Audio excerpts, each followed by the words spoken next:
RPD news की team पहुंची ग्राम पंचायत 34 केवाईडी पंचायत समिति खाजूवाला, जिला बीकानेर। नवनिर्वाचित सरपंच मांगीलाल मेघवाल से खास मुलाकात में उन्होंने आरपीडी न्यूज को बताया कि हमारी पंचायत में शिक्षा के स्तर में आवश्यक सुधार की जरूरत है।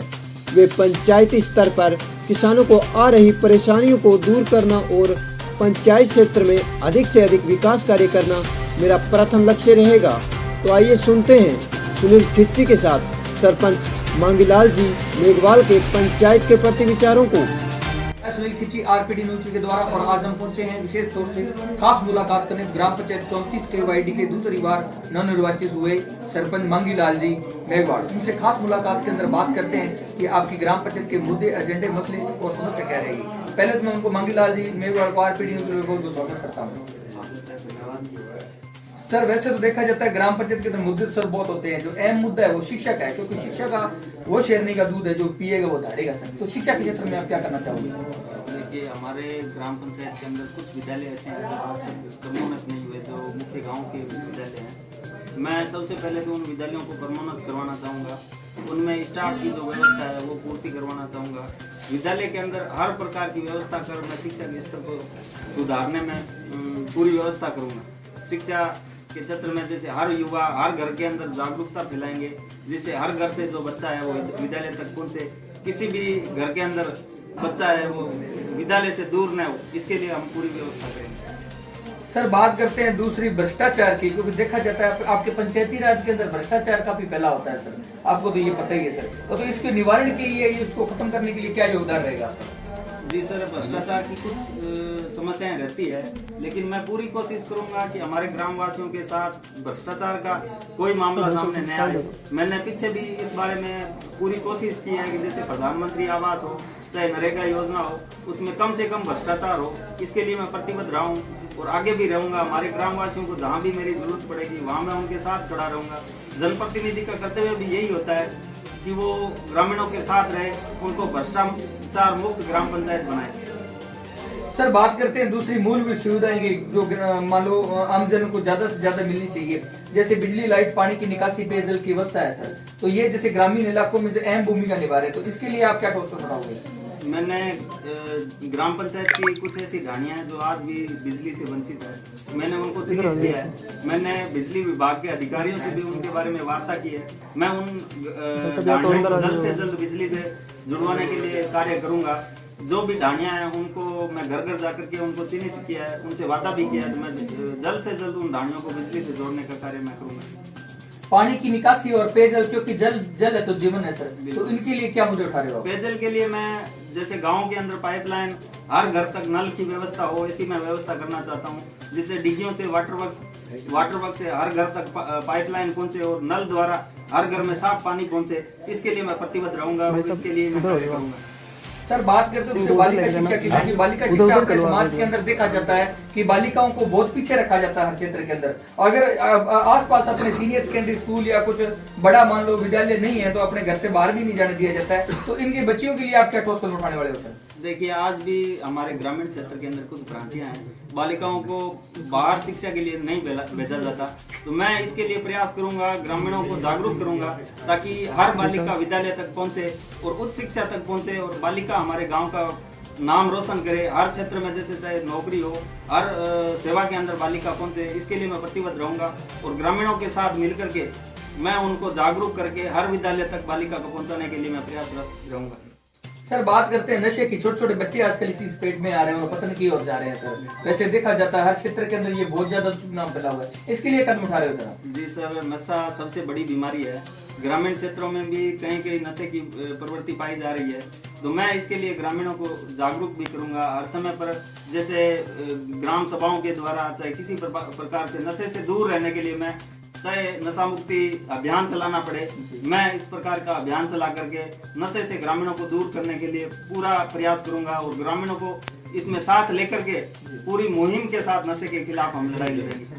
सर, बात करते हैं किसानों की। वैसे देखा जाता है, आमतौर पर देखा जाता है तो भारत के अंदर 80% जनसंख्या है वो खेती करती है। सर, आप भी किसान हो, हम भी सब किसान है। सर, तो किसानों के लिए क्या ठोस कदम उठाने वाले हो? जी, मैं खुद ही किसान ही हूँ और मैं किसानों के लिए हमेशा तैयार रहता हूँ।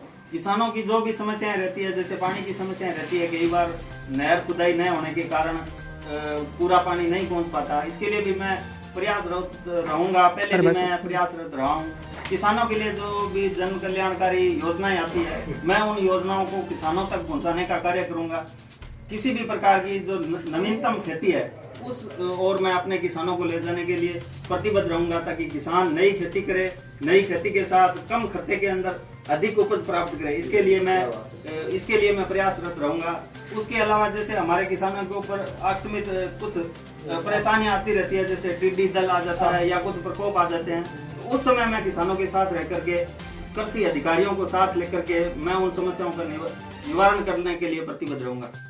सर बात करते हैं आवारा पशु की। देखा जाता है सर, जो सड़कें हैं अपनी, उसके ऊपर जो आवारा पशु है सर, एक्सीडेंट होने के चांस बहुत ज्यादा बढ़ जाते हैं उसके कारण। और जो किसानों की फसल है, दूसरी बार ये बात बोल रहा हूँ, किसानों की फसल करने में भी नष्ट करने में भी अहम भूमिका निभा रहे हैं। आवारा पशु के लिए क्या चाहते हो आप प्रशासन से? मैं प्रशासन से यही चाहता हूँ कि हमारा सहयोग करें, चाहे गौशाला पंचायत के अंदर एक गौशाला का निर्माण कराया जाए, जहाँ पर जो आवारा पशु है हम उनको रख सकें। हम ग्रामीणों के सहयोग से वहाँ चारे की व्यवस्था वगैरह सब कुछ कर सकते हैं। तो मेरा यही आग्रह रहेगा सरकार से भी और प्रशासन से भी कि वो एक गौशाला का हमारे ग्राम पंचायत के अंदर निर्माण करवाएं, ताकि आवारा पशुओं की जो समस्या है वो उससे हम निजात पा सकें। सर बात करते हैं युवाओं की। आप एक युवा सरपंच हो, तो युवाओं के लिए क्या ट्रैक तैयार करना चाहते हो? क्योंकि आपको जिताने के लिए मेरे को ऐसा अनुभव हो रहा है कि युवा है जो आपको सरपंच जिताने में अहम भूमिका निभाई होगी सर, उनके लिए क्या ट्रैक तैयार? बिल्कुल सर, मैं खुद युवा हूँ और युवाओं को मेरे ऊपर काफी आशाएं हैं। युवाओं ने मेरे साथ कंधे से कंधा मिला करके इस चुनाव के अंदर मुझे जिताया भी है। वैसे मेरे साथ सभी का सहयोग रहा है, बुजुर्ग भी मेरे साथ थे, माताएं भी मेरे साथ थी, लेकिन युवाओं का भी अहम रोल था। तो युवाओं को मैं मेरी आशाओं, जिन आशाओं पे उन्होंने मुझे चुनाव जिताया, मैं उन आशाओं पे खरा उतरना चाहता हूँ। युवाओं को आगे बढ़ाने के लिए जैसे जिस प्रकार की उनको व्यवस्था चाहिए, खेल मैदान हो, चाहे खेल कूद का हो, चाहे शिक्षा का हो, मैं उनको जागरूक करके उन सुविधाओं को उनको दिलाने की कोशिश करूंगा जिन सुविधाओं के बदौलत वो आगे तक बढ़ सकें। मैं ऐसा ट्रैक तैयार करूंगा। जो युवा ग्रामीण क्षेत्र के युवा काम धंधे की वजह से, चाहे किसी परेशानी की वजह से दब जाते हैं, हमारी उन प्रतिभाओं को मैं आगे बढ़ाने के लिए प्रतिबद्ध रहूंगा। मैं उनको ग्रामीणों को जागरूक करूंगा इस बारे में, और आगे से आगे बढ़ाने के लिए मैं उनका पूरा सहयोग करूंगा। सर बात करते हैं नारी सशक्तिकरण के लिए, तो उसके लिए क्या कदम है आपके? जी, मैं जैसे हर ग्रामीण क्षेत्र में जागरूक करने के लिए, नारी सशक्तिकरण करने के लिए, आत्मनिर्भर बनाने के लिए मैं उनके साथ प्रतिबद्ध रहूंगा। जैसे जो भी हमारी महिला वर्ग है, उनके अंदर खुद की सोच हो, वो उन खुद की सोच के साथ जिए। मैं उसके साथ, ग्रामीणों के साथ, सबके साथ मिलकर के उनको समझाने का, उनको जागरूक करने का कार्य करूंगा। सर बात करते हैं मृत्यु भोज की, क्योंकि देखा जाता है अपने समाज के अंदर सर बहुत ज्यादा इसके दुष्परिणाम फैल रहे। तो मृत्यु भोज आपकी क्या, सीएम साहब ने भी गाइडलाइन जारी की राजस्थान की, तो उन्होंने आपकी क्या गाइडलाइन जारी की? जी, मृत्यु भोज एक अभिशाप है और ग्रामीण क्षेत्र में ये काफी जगह, मतलब ये एक कुप्रथा भी बनी हुई है।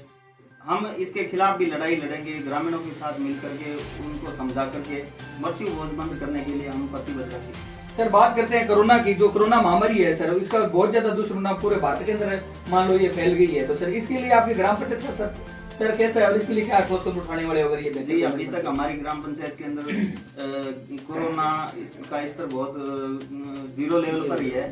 तो हम इसके लिए आगे भी ग्रामीणों को मतलब समझाएंगे, चाहे सैनिटाइजर हो, चाहे मास्क हो, उचित दूरी बनाए रखना है। तो इस प्रकार से हम इस कोरोना की लड़ाई से भी हम लड़ेंगे। अभी तक हमारे ग्रामीणों ने हमारा पूरा सहयोग किया है इस मामले में, आगे भी सहयोग करेंगे और हम इस बीमारी से पुरजोर से डट कर के लड़ेंगे। सरपंच मांगीलाल जी 34 वार्ड का कहना है कि जो कोरोना महामारी है, इसका कोई इलाज या इसकी वैक्सीन अभी तक नहीं बनी है, लेकिन घबराने की जरूरत नहीं है। इससे अगर सोशल डिस्टेंसिंग के नियम की पालना की जाए तो बचा भी जा सकता है।